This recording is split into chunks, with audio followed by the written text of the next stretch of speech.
Faslun wa tajibu zakatul fitr.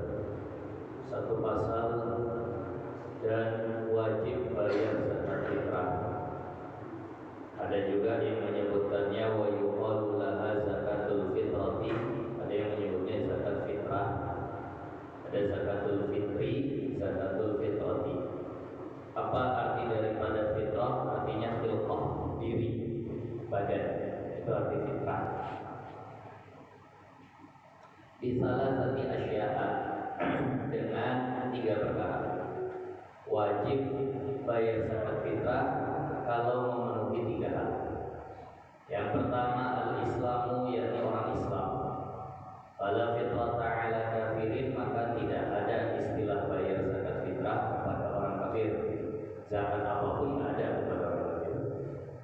Nah, ketika ada orang non-muslim yang hidup di negara Islam, Indonesia bukan negara Islam. Indonesia negara mayoritas penduduknya Muslim, tapi bukan negara yang memang berjalan dengan aturan Islam. Tapi alhamdulillah diakomodasi, diizinkan untuk menjalankan syariat. Nah, kalau ada orang non-Muslim tinggal di negara Islam, maka dia tidak dikenakan zakat, tapi dia dikenakannya jizyah. Jizyah itu bolehlah sekarang dibilang sebagai pajak. Nah, kalau ada orang Islam hidup di negara Islam, dia tidak terkena jizyah, tidak terkena pajak, tapi dia terkenanya zakat. Nah, kalau kayak kita orang Islam yang hidup di negara bukan Islam, udah kena zakat, kena pajak, dua-duanya kena. Zakatnya kena, pajaknya kena. Pajak ini macam-macam.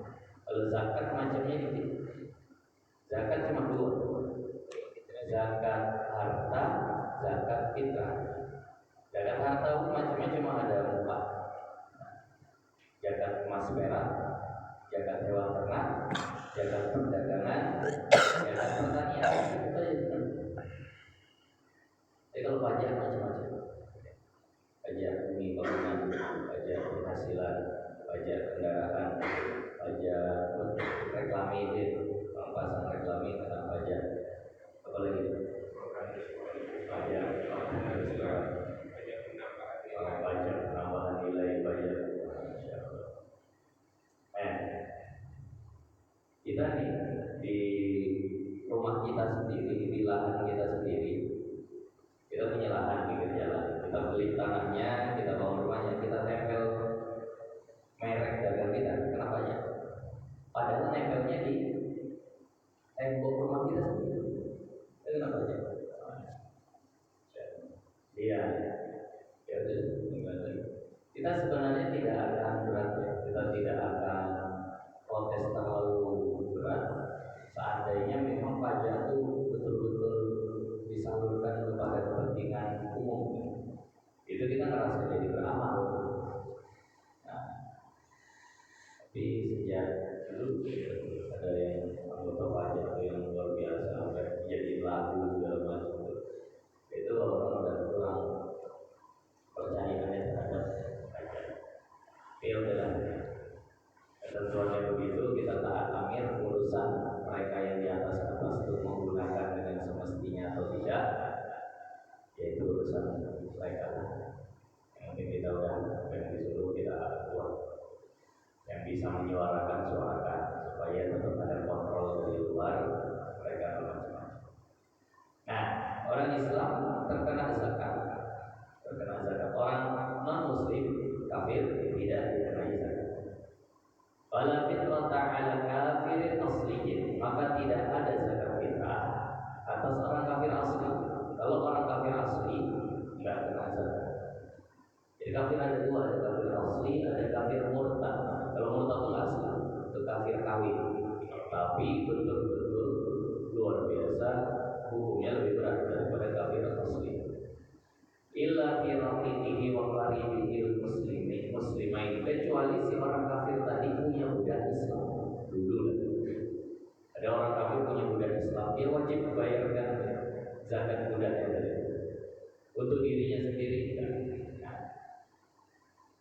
Tapi kalau nanti kafir murtad, itu hartanya tetap diambil untuk zakat fitrah. Kalau kafir murtad.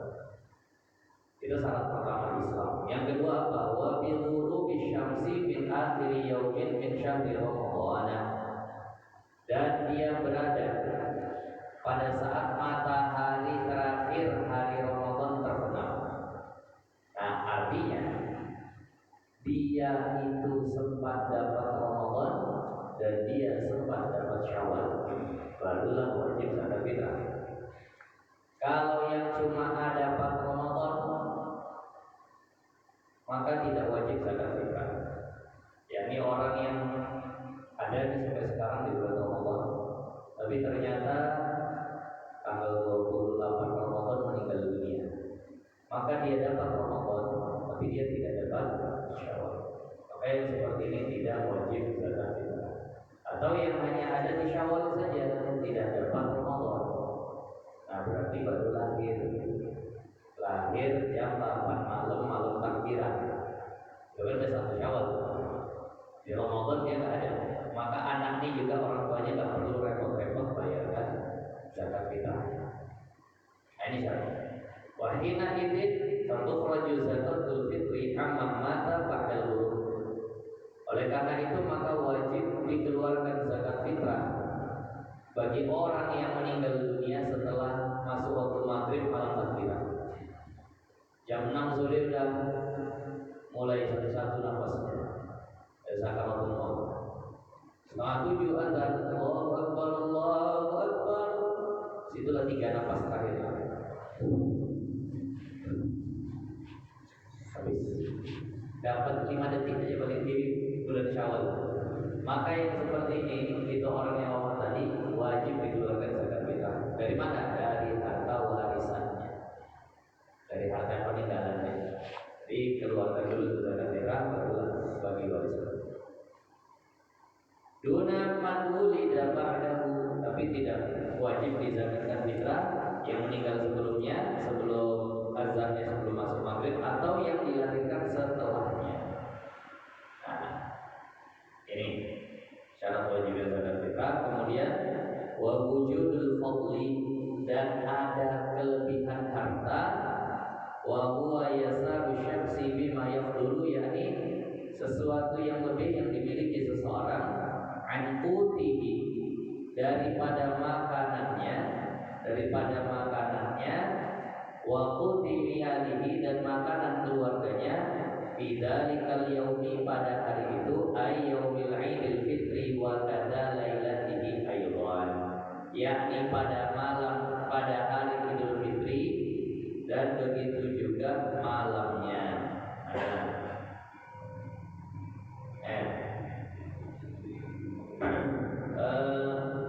Ini satu, dia Islam, kedua dia dapat Ramadan dan Syawal, yang ketiga ukuran, ingatnya ukuran zakat fitrah itu tidak terlalu tinggi, bahkan bisa dibilang rendah standar. Apa itu? Malam pada malam hari ini dia punya harta yang lebih untuk makan dirinya dan keluarganya, lebih juga untuk bayar sewa mungkin rumahnya, untuk hari itu aja lebih, dan lebih juga untuk pakaian. Kalau pakaian udah ada berarti nggak dihitung. Nah, untuk malam itu dan siang harinya, karena yang sering saya sampaikan, orang yang wajib zakat fitrah terkadang dia itu juga berhak menerima zakat fitrah, karena ukuran wajib zakat fitrah berbeda dengan ukuran fakir miskin. Karena bisa jadi dia fakir, dia miskin, tapi dia wajib zakat fitrah. Kenapa? Karena fakir miskin ukurannya mungkin bisa jadi bulanan, bisa jadi mingguan. Tapi ukuran zakat fitrah sehari semalam itu. Saya contohkan, ada orang sepasang suami istri, anak 3, gajinya sebulan 700.000. Cukup nggak? 700.000 anak sekolah nggak cukup. Miskin nggak? Miskin. Berhak menerima zakat nggak? Berhak. Ya. Tapi ternyata yang 700.000 itu, dia dapatnya pas 1 hari sebelum Idul Fitri. Besok Idul Fitri, hari ini cair lah yang 700.000 dapat ya 700.000 pas jadwal gajian. Maknanya dia ini miskin karena memandang bahwa 700.000 sebulan pasti tidak cukup. Tapi dia dapat 700.000 itu pas H-1 Idul Fitri, 1 hari sebelum Idul Fitri. Berarti 700.000 itu kalau untuk malam Id, malam takbiran dan besoknya untuk makan cukup nggak? Kalau untuk 1 hari 1 malam itu cukup, lebih nggak? Maka dia wajib zakat fitrah. Paham beda ukurannya? Dia wajib zakat fitrah, tapi dia berhak menerima zakat fitrah. Bisa dipahami ya. Jadi jangan orang aku miskin kok aku disuruh zakat. Ukurannya bukan fakir miskin. Ada nggak lebih pada malam hari?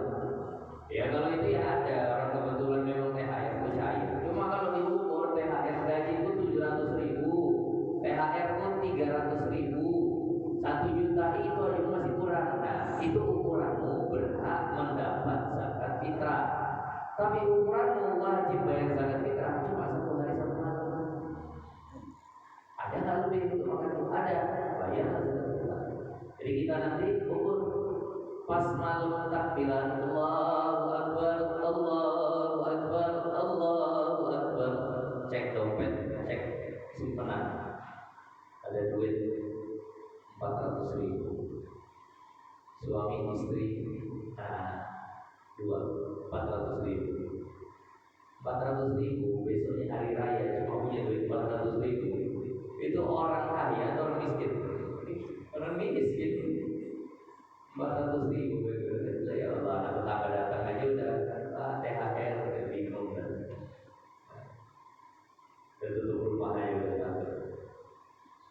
Ya, kan berarti miskin. Tapi 400.000 untuk mereka makan satu orangnya itu mungkin 50.000 karena 3 kali makan kan sehari semalam. Mereka berempat, ya berarti 200.000, masih sisa 200.000 lagi. Maka mereka wajib zakat fitrah. Mereka wajib bayar zakat fitrah. Tapi dia dikasih zakat fitrah, jangan dikasih zakat fitrah dia. Nah, kenapa miskin dia? Bisa ya dapat ya bedanya antara kewajiban zakat dengan keberhakannya dia menerima zakat.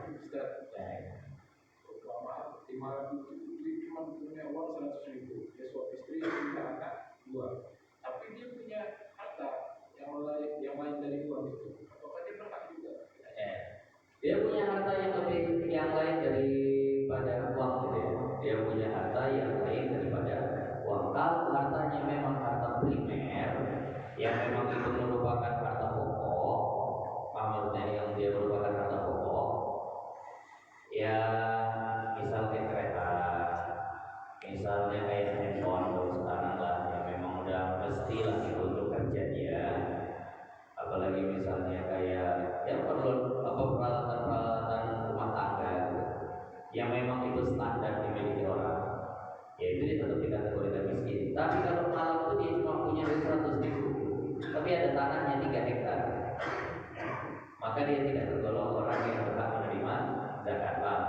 Dia punya duit cuma 100.000, tapi ada mobil Xenia-nya 2, kemudian ada lagi mungkin rumah sewanya 2, cuma belum kesewa aja, maka itu tidak berhak menerima zakat. Jadi gini, kalau tanah 3 hektar itu dia jual, cukup nggak sampai mati? Benar, cukup ya udah, maka dia dianggap kaya, dia tidak berhak menerima zakat. Tapi kalau yang ada asetnya itu berlebih, misal mobil, dia udah nggak sanggup kerja. Nanti saya akan jelaskan kategori fakir miskin. Fakir miskin itu pertama yang memang sudah tidak bisa kerja, atau yang kedua dia punya pekerjaan tapi penghasilannya kurang. Misal ada orang tua usia yang kita bilang 70 tahun, udah nggak sanggup kerja, sudah tidak sanggup kerja. Dia punya tanah 1 hektar, dia punya tanah 1 hektar, atau kita bilang nggak usah 70 tahun, kita bilang 50 tahun. Ya udah lemah, nggak bisa kerja misalnya. Dia punya tanah 1 hektar. Tanah 1 hektar ini kalau dijual kurang lebih uangnya 5 miliar.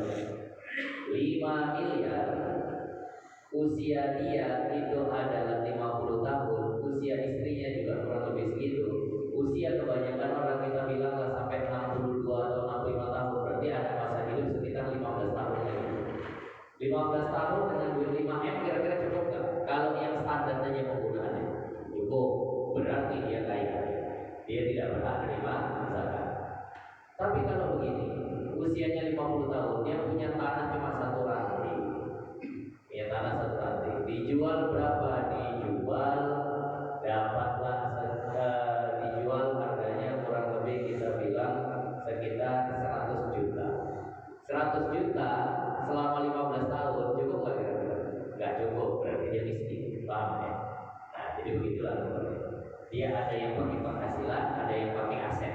Kalau asetnya sampai mati dia cukup bahkan lebih, dia orang kaya, dia nggak dikategorikan miskin.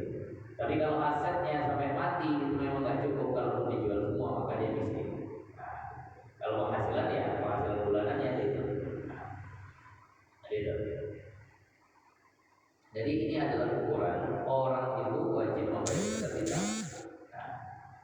Wa yuzakki syaksu an nafsihi wa amman talzamuhu nafaqatuhu minal muslimin. Dan wajib seseorang itu bayar zakat fitrah untuk dirinya sendiri, dan juga wajib membayar zakat fitrah untuk orang-orang yang dia tanggung nafkahnya. Siapa yang kita tanggung? Nanti kita lihat lagi adalah sebagai orang yang memang menanggung nafkah orang lain. Pertama istri. Kalau istri mutlak, mau istri banyak duitnya, mau istri kerjanya lebih bagus dari kita, itu mutlak wajib kita bayarkan zakat fitrahnya. Wajib kita bayarkan zakat fitrahnya. Yang kedua anak. Nah kalau anak wajibnya kita nafkahi dan kita bayarkan zakat fitrahnya kalau dia tidak punya uang dan dia tidak bisa bekerja. Nah kecilan. Nah ini wajib kita bayarkan zakat fitrahnya. Tapi kalau seandainya anak itu sudah bisa kerja walaupun dia tidak punya uang, maka dia itu wajib, maka dia tidak wajib lagi kita nafkahi, dia tidak wajib kita bayarkan zakat fitrahnya.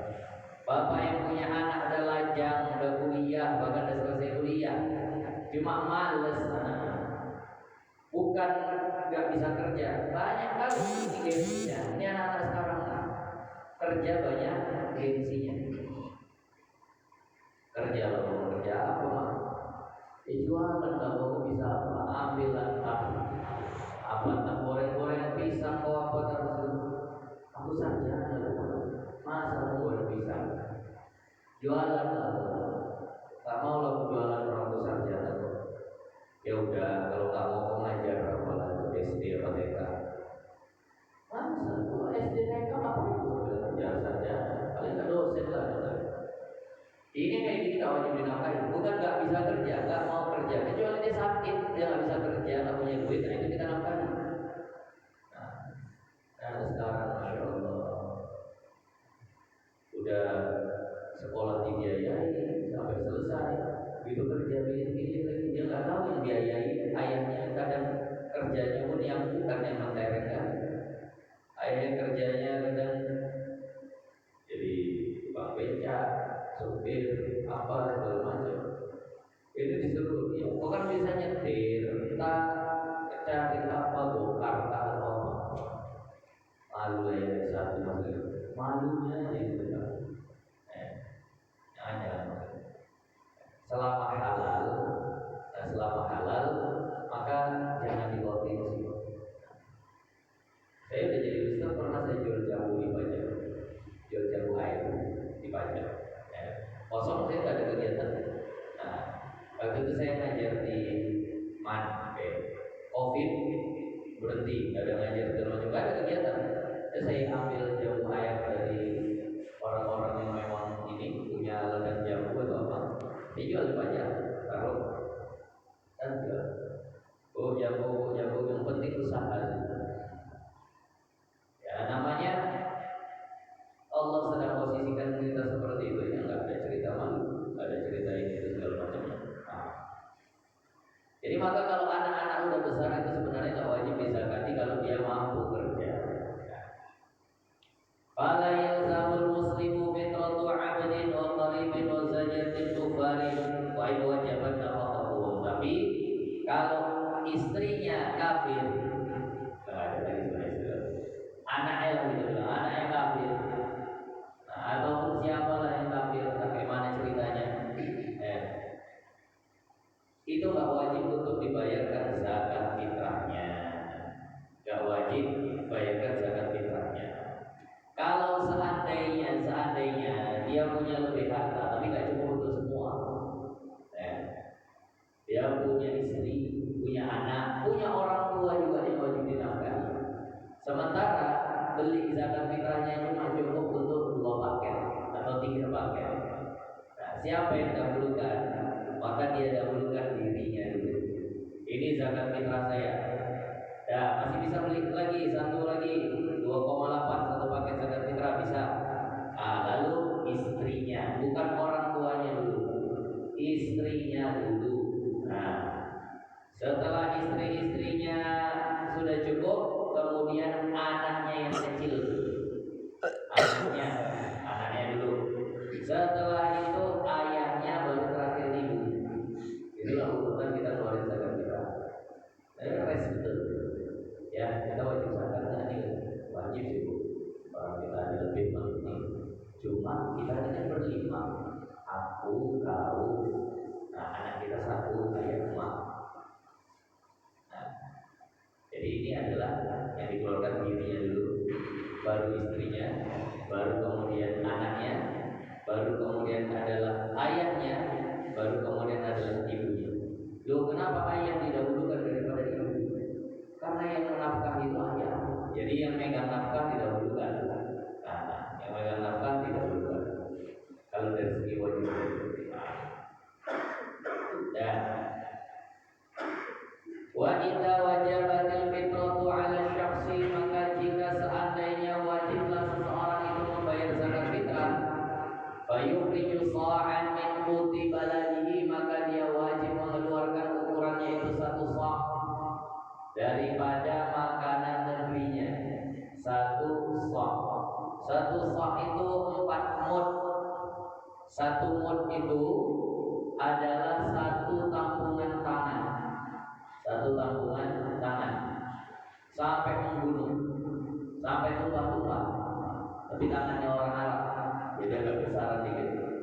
Nah, jadi setelah dihitung, itu ternyata kurang lebih kalau tangan orang Arab saat itu begini, diisi kurma sampai membunuh, diisi gandum sampai membunuh, diisi beras sampai membunuh, itu ditimbang dapat kurang lebih sekitar 7 man.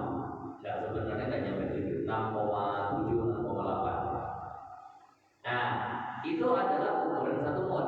Sementara zakat fitrah itu 4 mod atau satu sok, berarti kurang lebih 2,7 atau 2,8. Nah, itulah yang dibayarkan ukurannya.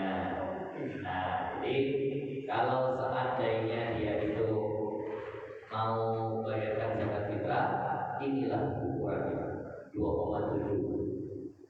Nah, sini berapa? 2,7. Nah, 2,7. Tapi saran saya jangan dipasangkan kali 2,7. Kan dinaikkan Pak, juga. Kenapa? Karena kalau seandainya 2,7 itu dipaskan, kita khawatir nanti di situ ada kerikilnya, ada kulit padinya, ada segala macamnya lah yang membuat ternyata dia nggak pas gitu.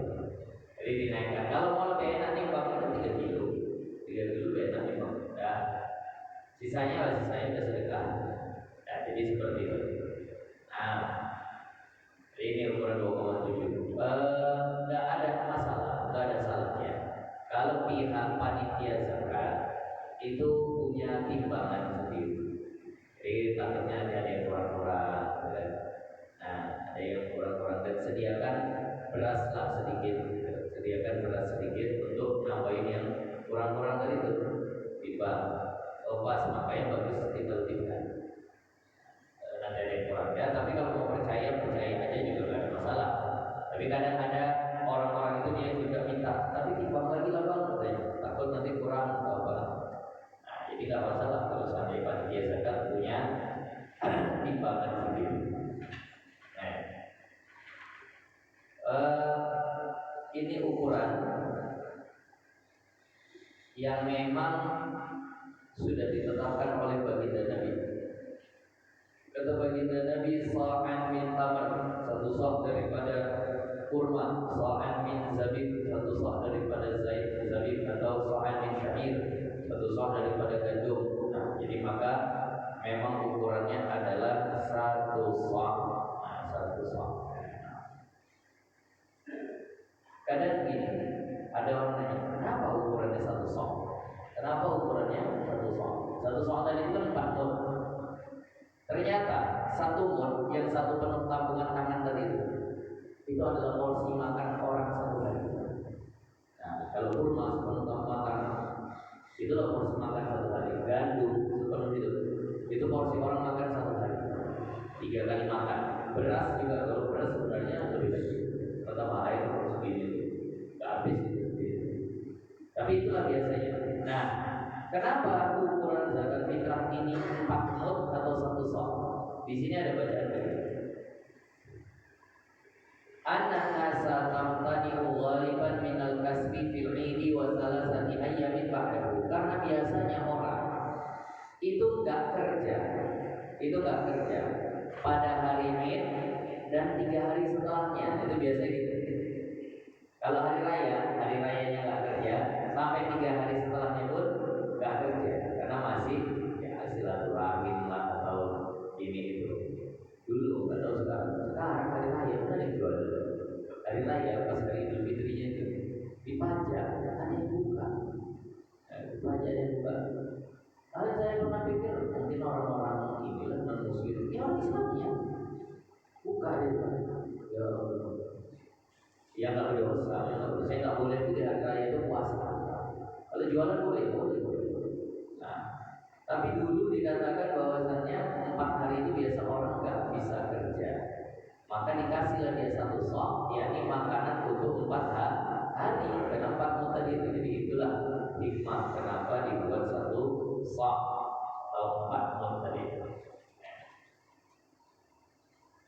Dan kemudian sebenarnya dalam mazhab Syafi'i dikatakan bahwasannya tidak dibenarkan untuk mengganti atau merubah ukuran ini dengan nilainya, dengan harganya. Itu mazhab Syafi'i tidak membenarkan itu. Sebenarnya bukan mazhab Syafi'i dan mazhab Syafi'i, mazhab Maliki, mazhab Hambali itu tidak membenarkan membayar zakat fitrah dengan uang. Nah, tapi ulama-ulama belakangan itu banyak yang memfatwakan zakat fitrah dengan uang. Saya tidak masalah dengan pendapat yang berbeda. Artinya kalau ada yang mau ikut dengan kami pakai uang saja, Allah berarti mau ikut ulama yang membolehkan dengan uang. Tapi kalau saya pribadi kalau ditanya, memang saya yang masih berfatwa dengan makanan pokok. Tapi kalau misalnya ada beberapa masjid, ada beberapa orang yang mau bayar zakat fitrah dengan uang saja, udah nggak ada masalah. Berarti dia mengikut kepada yang membolehkan. Kalau saya enggak, saya tetap berpegang kepada nas, tetap berpegang kepada kitab, yang mengatakan bahwa zakat fitrah itu dengan makanan pokok.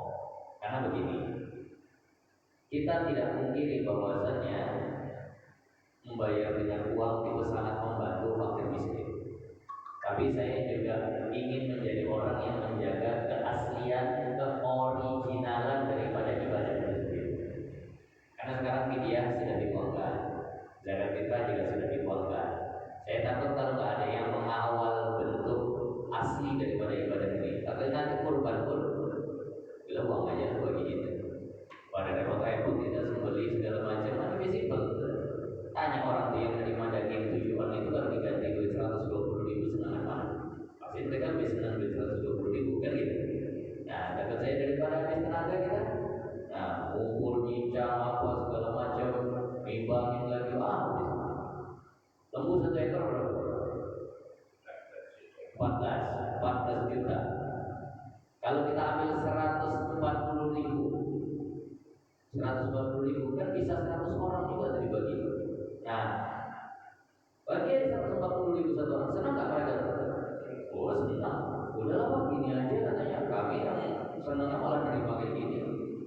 Bisa untuk yang lain. Nah, dapat saya kan begitu dengan alasan lebih simpel, lebih mudah. Akhirnya roh daripada keaslian ibadah ini hilang. Benar nggak kita katakan bahwa mereka pasti lebih senang, bahwa pelaksanaannya pun pasti lebih mudah, bahwa pendistribusiannya menjadi lebih gampang. Nah, tapi nanti keaslian ibadah itu akan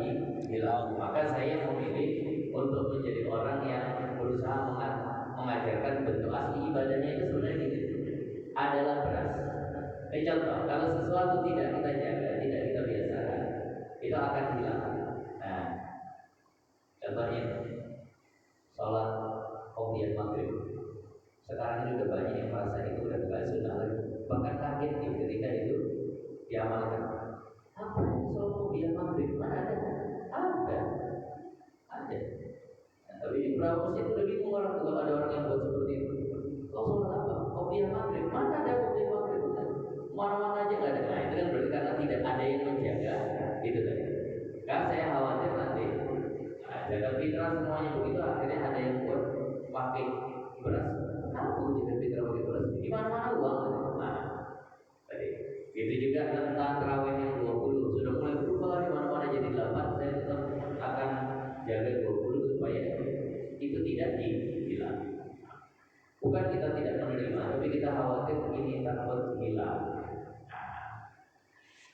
Dan diberikan kepada siapa? Terakhir diberikannya kepada fakir, miskin, mu'allaf, ibnu sabil. Saya akan terangkan nanti satu-satu. Kemudian fisabilillah, gharib, budak, dan amil. Fakir orang yang penghasilannya nggak nyampe separuh daripada kebutuhannya, itu fakir. Miskin orang yang penghasilannya lebih dari separuh kebutuhannya, tapi nggak nyampe sepenuh kebutuhannya, itu miskin. Kemudian ibnu sabil musafir yang kehabisan bekal tak punya cukup untuk sampai ke tujuan. Fisabilillah adalah orang yang berperang di jalan Allah tanpa gaji. Tidak ada gaji, beda sama TNI atau apa itu bukan lagi yang berhak terima zakat. Kemudian gharib adalah orang yang berhutang dengan bukan tujuan maksiat. Kalau dia berhutang untuk main judi online segala macam maka tidak dapat. Dia kesusahan terlilit hutang karena untuk hal-hal yang memang dibolehkan. Kemudian yang keenam adalah budak tidak ada. Kemudian yang berikutnya adalah mu'alaf adalah orang yang lemah imannya, dia butuh dukungan, dia butuh support supaya memang nggak bergoncang tadi. Di antaranya adalah orang yang baru masuk Islam. Sampai kapan? Sampai kuat imannya. Selama belum kuat nggak apa-apa kita kasih. Yang terakhir adalah amil adalah yang memang diangkat oleh pemerintah, bukan diangkat oleh masjid. Sekali lagi, bukan yang diangkat oleh masjid, memang diangkat oleh Basnaskah atau diangkat oleh memang Kementerian Agama kah atau siapa sih tidak paham ini ya. Maka itu yang berhak menerima zakat yang memang dia belum dapat bayaran. Jadi juga belum ada gaji pokoknya. Nah, inilah yang kita salurkan. Insyaallah sampai sini kajian kita. Tapi di sini kami ada program. Sebenarnya programnya mengajak untuk sama-sama kita punya bagian nanti di akhirat kelak. Kita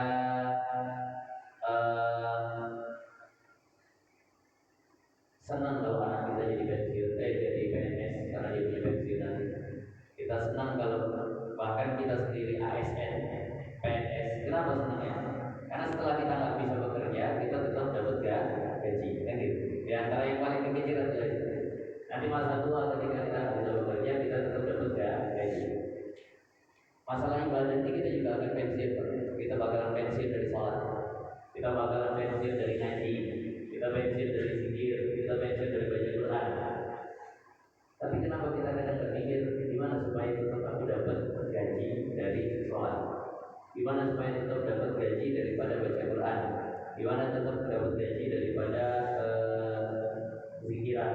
Nah, maka di sini kami mengajak, ya sebenarnya memang selain daripada pengumpulan dananya juga adalah untuk kebersamaan kita supaya menjadi orang yang punya pensiunan untuk pahala setelah kita wafat. Saya sudah pernah sampaikan bahwa saya sedang mengusahakan satu lahan yang digunakan untuk pesantren remaja. Jadi programnya setahun aja umurnya. Kalau 3 tahun mungkin berat. 3 tahun mungkin berat. Kenapa? Karena remaja itu udah mau kerja dia. Ada yang udah mau kawin. Tapi saya lihat orang nikah banyak yang nggak paham agama, akhirnya nggak beres pernikahannya. Jadi maka di sini kami ada bagikan amplop yang itu nanti berapapun supaya memang saya ingin bagi-bagi jalan sedekah kita. Selama lahan itu dipakai untuk baca Quran, kalau ada pahala. Selama lahan itu dipakai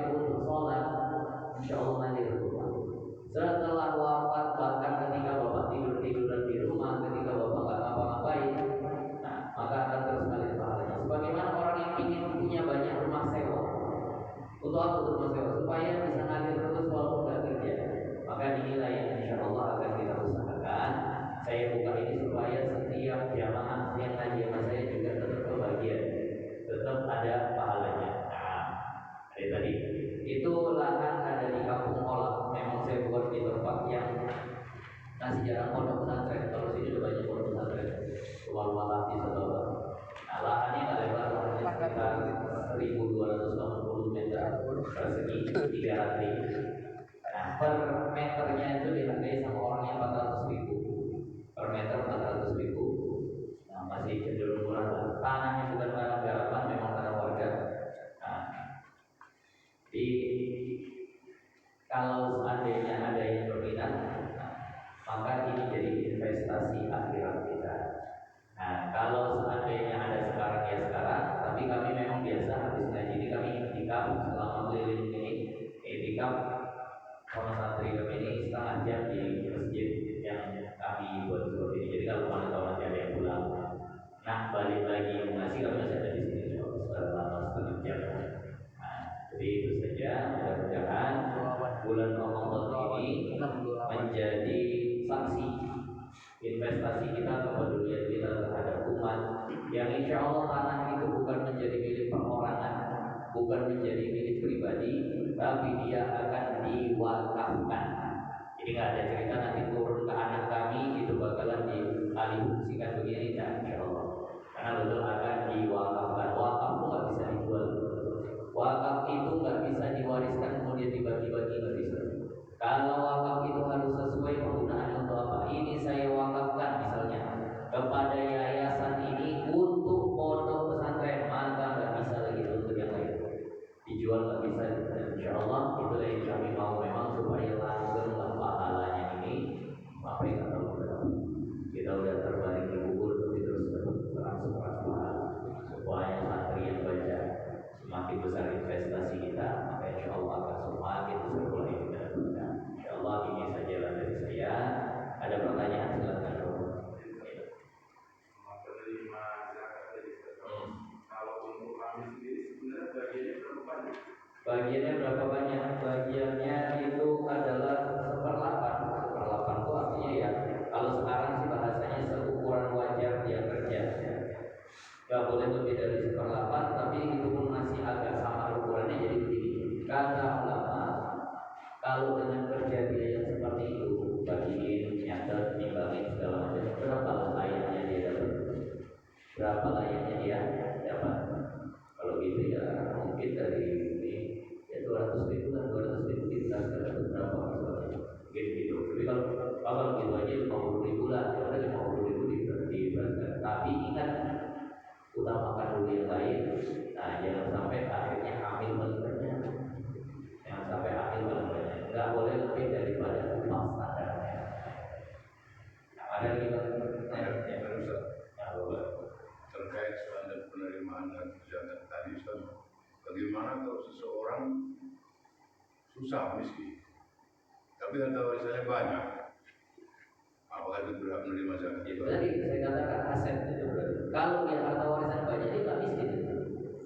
Cuma dia nggak mau jual aja mungkin. Nah itu kaya dia. Jadi harus jual. Aku nggak punya duit. Tapi rumah sewa mau 3. Iya. Aku nggak punya duit. Nah ini mobil dari ayah macam saya, aku jualnya ada. Lalu sayang sama mobilmu, apa sayang sama nyawamu? Kalau nggak makan ya lapar nanti. Makanya seperti itu kan. Tapi ini dia bisa kerja nggak? Dia nggak bisa kerja lagi. Nah itu kalau dijual semua cukup nggak untuk biaya dia sampai mati? Oh cukup. Itu berarti bukan orang kaya. Nah bisa dipahami. Kemudian mengenai sholat rawatib tadi Ustaz bilang yang kalau saya lihat di apa ya di Google, itu sholat rawatib ada 12 ya. Iya. Jadi kalau ditambah maghrib kan lebih cukup dia balik. Apalagi kalau sholat rawatib itu bukan. Rawatib itu jumlahnya itu ada 22 rakaat, bukan 12 rakaat. Cuma yang muakkadah yang sangat ditekankan itu ada 10 rakaat. Ada 10 rakaat. Nah, jadi yang tidak muakkadah itu ada lebih dari sekitar 12 rakaat. Jadi maka dia ini termasuk sholat sunnah rawatib tapi tidak muakkadah. Nah, itu kalau di dalam kitab-kitab sudah jelas. Rasul bersabda, bainal adzanaini sholat. Di antara adzan dan iqamah itu pasti ada sholat. Makanya qobliyah semuanya punya. Sholat qobliyah itu semua sholat fardu itu punya. Tapi kalau ba'diyah, subuh dan asar itu nggak punya. Tapi kalau qobliyah semua punya. Berdasarkan mana? Kata baginda Nabi, antara adzan dan iqamah ada sholat sunnahnya. Setiap antara adzan dan iqamah ada sholat